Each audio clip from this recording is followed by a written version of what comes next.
What if one simple comment just exposed a hidden problem inside the Cleveland Browns locker room? When running back Quan Jenkins called new coach Todd Monken a player's coach, fans immediately started questioning the era under Kevin Stefanski. And suddenly, a much bigger conversation began unfolding. Criticism around Kevin Stefanski didn't suddenly appear overnight. For a while, a portion of the fanbase of the Cleveland Browns had been quietly building frustration with how the team operated under his leadership. On paper, Stefanski had impressive credentials. He even won NFL Coach of the Year earlier in his tenure. But as seasons passed, the conversation around him began to change, and the debate slowly shifted from praise to questions. One of the biggest complaints fans often brought up was the offense. At times, Cleveland's offensive system looked creative and well-designed, but other times it felt painfully predictable. Drives would stall, play calls would raise eyebrows, and supporters watching from home would start wondering whether the team was adjusting fast enough during games.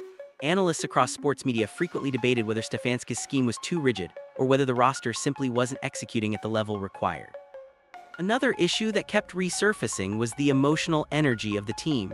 Stefanski has always carried a calm, analytical personality on the sideline. Some observers respected that approach, believing it showed composure under pressure. But others questioned whether the team needed a more vocal presence when momentum started slipping. Fans noticed moments during tough games when players appeared frustrated or disconnected, and those visual cues only fueled speculation about what might be happening behind closed doors. There were also ongoing discussions about communication between the coaching staff and players. In the modern NFL, locker room relationships can be just as important as play design. Teams thrive when players feel fully bought into the system.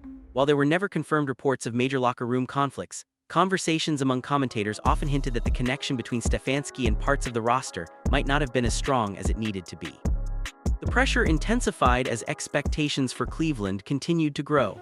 The Browns had invested heavily in their roster, adding talented players on both sides of the ball. With that level of investment, fans expected consistent playoff contention. Whenever the results didn't match those expectations, attention naturally shifted toward the coaching staff. At the same time, not everyone agreed with the criticism. Many analysts defended Stefanski's record, pointing out that coaching in the NFL is incredibly complex. Injuries, roster changes, and unpredictable game situations can dramatically affect performance. Supporters argued that Stefanski still brought structure and strategic thinking to the organization. But debates in sports rarely stay quiet for long. As the seasons progressed, discussions about leadership style, locker room chemistry, and offensive direction continued to grow louder among fans and media alike. And that's exactly why recent comments about new leadership inside Cleveland caught so much attention. Because once people started comparing coaching styles, the conversation quickly shifted from simple praise to something much bigger. The moment that really ignited the conversation came when Quan Jenkins casually described new head coach Todd Monken as a player's coach. On the surface, it sounded like a simple compliment. Athletes praise new coaches all the time during interviews, but in the NFL, wording like that often carries more meaning than it first appears. Jenkins explained that Monken brings a different type of energy into the building. According to him, the coach communicates openly, speaks directly with players about expectations, and isn't afraid to show emotion on the sideline or in meetings. That kind of description immediately caught the attention of fans following the Cleveland Browns, especially considering how closely leadership style is examined in professional football. In NFL locker rooms, the phrase player's coach has a specific reputation. It usually describes someone who prioritizes relationships, communication, and trust with the roster. These coaches tend to be highly visible around the team, frequently talking with players during practice, discussing strategy in detail, and encouraging open dialogue inside meetings. For many athletes, that kind of leadership can create a stronger sense of unity. That's why Jenkins' comments started spreading quickly online. Some fans began comparing Monken's approach to the previous leadership era under Kevin Stefanski.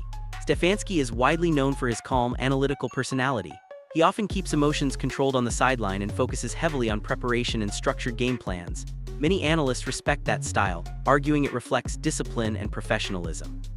However, once Jenkins highlighted Monken's more expressive leadership style, the internet did what it always does: it began reading between the lines. Some fans interpreted the player's coach comment as subtle criticism of Stefanski's approach. Others pushed back quickly, saying the comment was likely just praise for the new coach rather than an attack on the previous one. To To be fair, Jenkins himself never directly criticized Stefanski. In fact, he kept the conversation positive throughout the interview. But in today's sports media environment, even a small phrase can spark a much larger narrative. Social media clips of the interview circulated rapidly, and debates started appearing across sports forums, podcasts, and comment sections. Some fans argued that the Browns' locker room may simply be responding to a fresh voice and a new system. Others suggested that players sometimes feel more comfortable opening up when a new coaching staff arrives. That's a common pattern in professional sports whenever leadership changes. Still, the timing of the comment raised eyebrows. Cleveland is entering an important phase with expectations rising and pressure building across the organization. Any hint about locker room dynamics instantly becomes part of the larger conversation surrounding the team. And as the discussion around Monken's leadership style continued growing, another topic quietly started surfacing among fans and analysts alike: what this shift in coaching energy might mean for Cleveland's future on the field. Rumors about locker room chemistry can follow an NFL team for months, sometimes even years. And when leadership changes happen, those conversations tend to resurface quickly. That's exactly what started happening around the Cleveland Browns once fans began analyzing the recent comments about the team's culture. Some observers began asking a difficult question: did Cleveland quietly lose parts of the locker room before the coaching shift? It's an uncomfortable topic, but one that surfaces often when a franchise goes through inconsistent stretches on the field. When expectations are high and results fluctuate, speculation about internal dynamics usually isn't far behind. During the later stages of the era led by Kevin Stefanski, the Browns experienced several moments that fueled debate among fans and analysts. There were games where the offense struggled to find rhythm, stretches where momentum seemed to disappear quickly, and visible frustration from players during tough losses. While those reactions can happen to any team during a long season, some viewers began reading deeper into body language on the sidelines. Sports talk shows and online discussions occasionally pointed out that the emotional energy of the team sometimes appeared uneven. In certain matchups, Cleveland looked confident and explosive. In others, the group seemed flat, almost as if something wasn't fully clicking. Analysts debated whether that inconsistency came from injuries, roster turnover, or something less visible behind the scenes. To be clear, there were never confirmed reports of major locker room conflicts involving Stefanski or his coaching staff. Many players publicly supported him throughout his time with the team. But in professional sports, perceptions often grow based on patterns that fans think they see during games. A missed assignment, a sideline disagreement, or a frustrated reaction can quickly become the center of speculation. Another factor that fueled these discussions was the pressure surrounding Cleveland's roster. The Browns invested heavily in talent across multiple positions, creating expectations that the team would become a consistent playoff contender. When a roster with that much potential struggles to deliver steady results, attention naturally shifts toward leadership and team culture. Meanwhile, supporters of Stefanski pushed back strongly against the narrative. They argued that coaching in the NFL is rarely simple. Injuries, schedule difficulty, and unpredictable game situations can drastically affect a season. From their perspective, Stefanski brought structure and discipline to an organization that had previously struggled with instability. Still, once conversations about locker room chemistry start circulating, they tend to linger. Even without concrete evidence, fans and analysts continue trying to interpret small moments for clues about what might really be happening inside a franchise. And that's exactly why the current transition has drawn so much attention. Because when a new voice arrives in the building, every small change in attitude or energy suddenly becomes part of a much larger story about the future direction of the team. Todd Monken has built a reputation in football circles that goes far beyond a simple playbook. Around the league, he's known as a coach who brings intensity, creativity, and a direct communication style that players often respond to quickly. When the Cleveland Browns decided to bring him in, many analysts immediately started talking about how his personality could reshape the tone inside the building.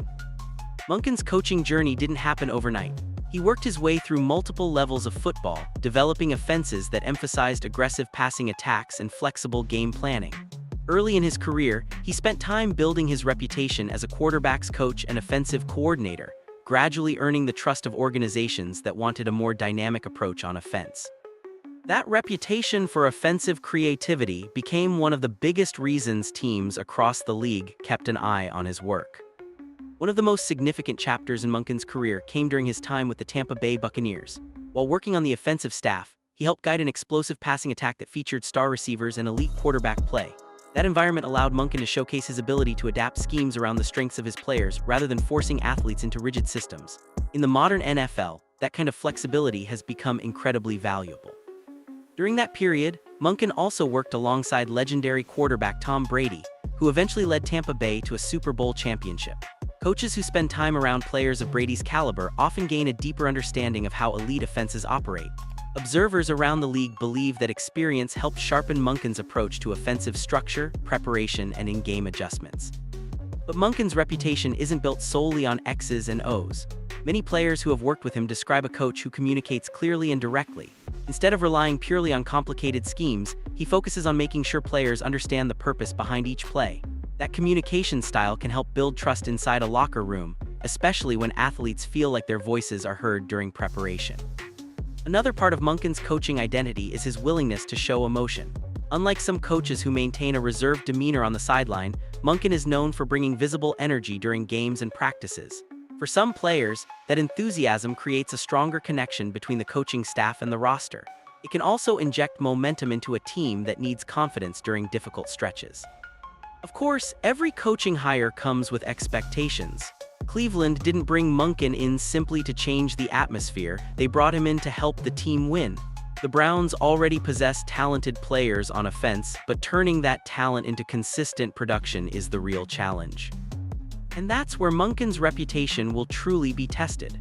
Because while his coaching style has generated excitement among players and fans, success in the NFL ultimately comes down to results on the field. And if his system clicks the way many expect, Cleveland's offense could look very different moving forward. Even with the excitement around the new coaching direction, one issue continues hovering over the Cleveland Browns: the quarterback situation. Coaching changes can shift culture, play calling, and locker room energy, but in the NFL, everything eventually circles back to the most important position on the field. And for Cleveland, that conversation hasn't completely settled. For the past several seasons, the Browns have dealt with ongoing questions under center. Injuries, inconsistent performances, and constant adjustments at the position created a sense of instability that fans and analysts repeatedly pointed out. When a team is still searching for long-term clarity at quarterback, it becomes difficult to build a fully consistent offensive identity. That uncertainty is exactly why every coaching decision now feels amplified. With Todd Monken stepping into a larger leadership role, many observers believe his offensive philosophy could directly shape how the Browns approach their quarterback development moving forward. Monken has a reputation for designing aggressive passing attacks and adapting his schemes around the strengths of the quarterback he's working with. But the question Cleveland fans keep asking is simple: who will ultimately lead that system? During recent interviews, players like Quan Jenkins spoke about the importance of building confidence around the quarterbacks currently on the roster. Jenkins emphasized that growth, communication, and preparation have been major points of focus as the team moves into a new era offensively. His comments suggested the locker room understands how critical stability at the position will be for the team's future success. At the same time, outside speculation hasn't slowed down. Across sports media and fan discussions, people continue debating whether Cleveland already has its long-term answer or if the organization may eventually look elsewhere. Some analysts believe the team could continue developing younger talent within the roster. Others argue the Browns may still explore outside options if the right opportunity appears. Of course, much of that conversation remains speculation. NFL front offices rarely reveal their long-term plans publicly, especially when it comes to quarterback decisions. Organizations often evaluate multiple scenarios behind the scenes while presenting a unified message to the public. Still, the pressure surrounding the position is impossible to ignore. When a franchise invests heavily in building a competitive roster, expectations naturally rise. Fans don't just want flashes of strong performance, they want consistent leadership at quarterback that can guide the offense through high-pressure moments late in games. For Monken and the coaching staff, that challenge will likely become one of their biggest tests. Designing creative plays and energizing the locker room is important, but eventually the offense needs a steady presence under center who can execute the system week after week. And that's why the quarterback conversation keeps resurfacing in Cleveland. Because while the coaching transition has brought renewed optimism, the true direction of the Browns' offense may ultimately depend on how this unresolved question plays out over the coming seasons. When the conversation turned to Shedeur Sanders, the tone of the interview shifted in a way that immediately caught the attention of fans. Sanders has become one of the most talked about young quarterbacks in football, and whenever his name comes up, reactions across the sports world tend to explode almost instantly. That's exactly what happened here. During the discussion, Quan Jenkins was asked about Sanders and the growing attention surrounding him. Jenkins didn't dive into controversy or criticism. Instead, he acknowledged the obvious. Sanders carries a level of confidence and swagger that naturally draws attention from both fans and media. In today's football culture, that kind of personality can quickly turn a player into a headline. Part of that spotlight also comes from Sanders' family background. As the son of NFL Hall of Famer Deion Sanders, expectations have followed him since the very beginning of his football journey. When your father is one of the most recognizable names in football history, the spotlight never really turns off. Every performance, every interview, and every social media moment tends to be analyzed more closely than usual. That constant attention has created two very different narratives around Sanders. On one side, many fans admire his confidence and leadership style. Supporters believe his self-belief is exactly what great quarterbacks need to succeed at the highest level. In a league where confidence often separates good players from great ones, Sanders' bold personality is viewed by some as a major strength. But on the other side, there are critics who believe the hype surrounding Sanders has grown too quickly. Some analysts argue that media coverage sometimes places unrealistic expectations on young quarterbacks before they've fully proven themselves in the NFL. When a player receives that much attention early in his career, even normal learning curves can become major talking points. This divide in opinion is exactly why Jenkins' comments triggered such strong reactions online. Some fans interpreted his remarks as subtle praise for Sanders' competitive mindset. Others immediately started debating whether Sanders is receiving too much hype compared to other young quarterbacks across the league. Social media, as usual, accelerated the conversation. Clips from the interview began circulating across sports pages, comment sections, and fan forums. Within hours, the discussion had expanded far beyond the original interview itself. People weren't just talking about Jenkins' response anymore. They were debating Sanders' future, his leadership style, and whether the attention around him is justified. To be fair, Jenkins himself kept his comments respectful and balanced throughout the conversation. He didn't attack critics or try to escalate the debate. Instead, he simply acknowledged Sanders' confidence and the presence he brings whenever he steps onto the field. Still, in the modern sports media environment, even calm comments can ignite major discussions. Fans love to analyze every detail, especially when it involves a rising quarterback who already carries a massive spotlight. And that's exactly what happened here. Because once Sanders' name entered the conversation, the focus quickly expanded beyond just one player or one interview. Suddenly, people were debating the future of young quarterbacks across the league, and whether hype, confidence, and expectations can sometimes collide in ways no one fully predicts. One of the more unexpected twists in this conversation is how it started reaching fans of the Atlanta Falcons. At first, the interview seemed like it would only matter to supporters of the Cleveland Browns. After all, the discussion was centered around Cleveland's locker room culture and the shift in coaching leadership. But once clips from the interview began circulating online, Falcons fans started paying closer attention, and for a very specific reason. The name that kept resurfacing in those discussions was Kevin Stefanski. Even though the comments were originally tied to Cleveland's previous coaching environment, fans from other teams quickly began analyzing what the remarks might suggest about leadership style in general. In today's NFL, coaching reputation travels fast, and once a narrative starts forming, it rarely stays confined to just one fanbase. Some Falcons supporters began asking whether the conversation surrounding Stefanski's leadership style might eventually follow him wherever he goes. Again, it's important to emphasize that these reactions were largely driven by fan speculation and social media debates rather than confirmed reports from inside any organization. Still, the discussion shows how quickly perceptions can spread across the league.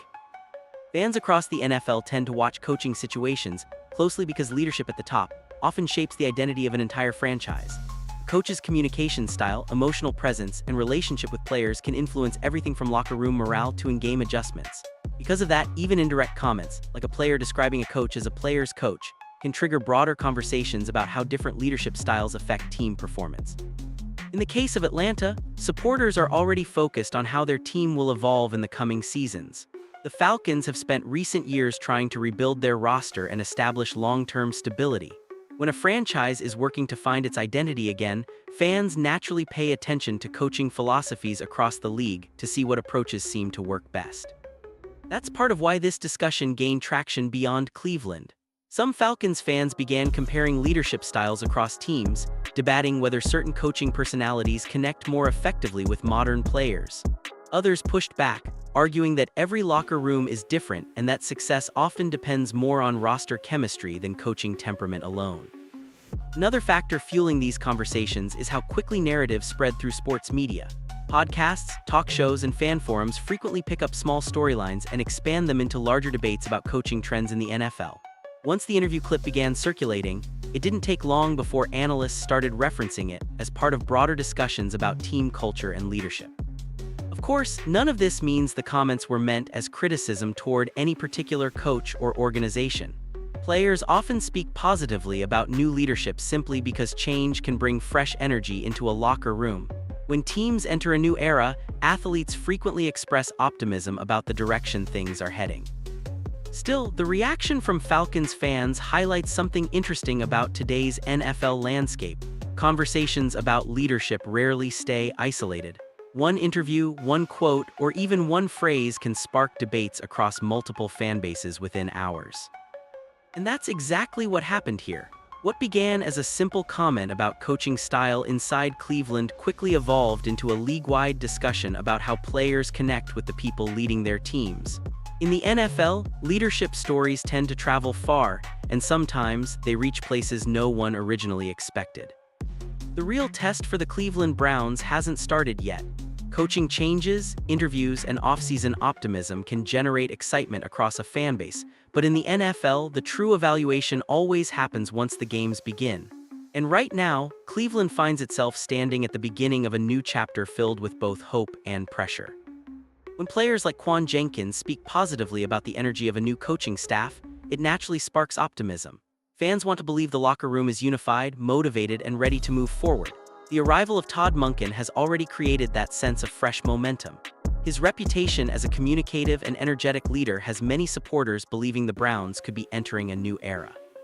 But the NFL has a way of quickly revealing whether off-season optimism is real or just temporary excitement. A strong start to the season can reinforce belief in a new system. Players begin trusting the scheme, confidence builds, and the locker room grows stronger. On the other hand, early struggles can place immediate pressure on a new coaching approach, especially when expectations are already high. For Cleveland, those expectations are significant. The roster contains talented players on both sides of the ball, and fans have been waiting for the team to consistently translate that talent into results. In past seasons, the Browns have shown flashes of potential, moments where everything seemed to click, but sustaining that level of performance over an entire season has proven far more difficult. That's where leadership becomes crucial. A coach doesn't just design plays, he sets the emotional tone for the entire organization. If Monken's leadership style truly resonates with players the way some early comments suggest, it could help strengthen the team's identity moving forward. Communication, trust, and shared belief can sometimes make the difference in close games where momentum swings rapidly. At the same time, the spotlight will remain on the team's overall structure. Offensive production, defensive consistency, and quarterback performance will all play major roles in determining how successful this transition becomes. Even the most respected coaching philosophy must eventually translate into victories on the field. Another reality of professional football is how quickly narratives can shift. Early praise for a coaching change can turn into intense scrutiny if results don't follow. Fans and analysts are constantly evaluating every decision, every play call, and every post-game interview. In that environment, patience can be hard to maintain. Still, moments like Jenkins' interview offer a glimpse into how players are feeling during the transition. Whether those comments reflect deeper cultural changes or simply the excitement of a fresh start remains something only time will reveal. What matters most now is how the team responds once real competition begins. Because in the NFL, reputation and optimism only carry a team so far. Eventually, every new era faces the same question: can this group turn potential into consistent success? For the Browns, that answer will start unfolding when the season begins. And if this new leadership truly connects with the locker room the way some players suggest, Cleveland might finally have the foundation it needs to turn promise into something much bigger.